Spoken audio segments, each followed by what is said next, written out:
আমরা আজকে কবিগুরুর ১৬২তম কবিপক্ষে শ্রদ্ধা নিবেদনের জন্য আলোচনায় মিলিত হয়েছি। কিন্তু এই সময়কালে আমরা একটা বার্তা দিতে চাই বঙ্গীয় কবি শিল্পী সাহিত্যিক বুদ্ধিজীবী ফোরামের পক্ষ থেকে। আমরা ঘুম থেকে উঠে রাত্রিতে বিছানায় যাওয়ার আগে পর্যন্ত পেপার, সংবাদ মাধ্যম, রেডিও, টিভি যা কিছু দেখি, সব কিছুতেই আমাদের মনটাকে ভারাক্রান্ত করে দেয়, বিষাদগ্রস্ত করে দিচ্ছে।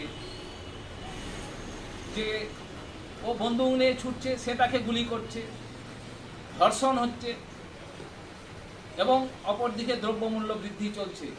মানুষের বিভীষিকাময় জীবন, এই জীবনটার আমরা পূর্ণচ্ছেদ চাইছি।